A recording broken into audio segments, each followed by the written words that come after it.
ঈদুল ফিতর উপলক্ষে শেষ মুহূর্তের কেনাকাটা চলছে রাজধানীর শপিং মলগুলোতে। সেখানকার খবর জানাতে রাজধানী থেকে যুক্ত হচ্ছেন সহকর্মী আব্দুল্লাহ খান মুন্না। মুন্না, মার্কেটগুলোতে ক্রেতাদের ভিড় কেমন দেখছেন জানাবেন আমাদেরকে।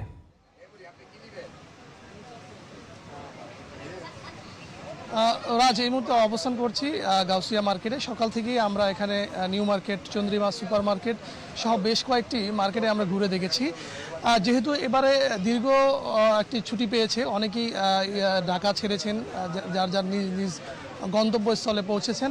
তো এখন যারা ঢাকাতে অবস্থান করছেন তারাই মূলত এখানে কেনাকাটা করছেন। তবে শেষ মুহূর্তে এসে জামা কাপড় চেয়ে বেশি আমরা ভিড় দেখতে পেয়েছি কসমেটিক্স এবং অর্নামেন্টসের যে দোকানগুলো রয়েছে সেখানে নারীরা ভিড় করছেন। এখানে বিভিন্ন বিষয়ে তারা দরদাম করছেন। তবে এখানকার যারা দোকানি রয়েছেন কসমেটিক্সের, তারা বলছেন যে তারা প্রথম দিকে তাদের বেচাকেনাটা কিছুটা কম থাকলেও শেষের দিকে এসে তাদের বেচাকিনাটা অনেক বেড়েছে। অনেকেই সন্তুষ্টি প্রকাশ করেছেন যে এবারের বেচাকিনা নিয়ে।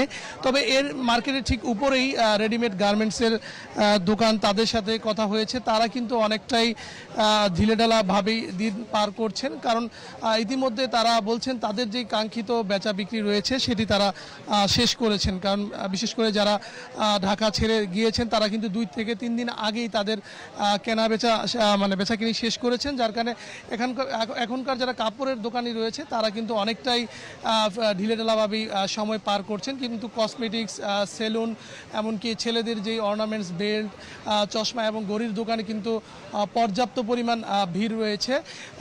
দরদাম সম্পর্কে ক্রেতা এবং বিক্রেতা যারা রয়েছেন তাদের সাথে কথা হয়েছে, তারা মিশ্র প্রতিক্রিয়া দিয়েছেন যে দরদাম স্থিতিশীল রয়েছে। তবে বিভিন্ন কারণে এবারের মানুষের উপস্থিতি কিছুটা কম বলছেন এখানকার দোকানিরা।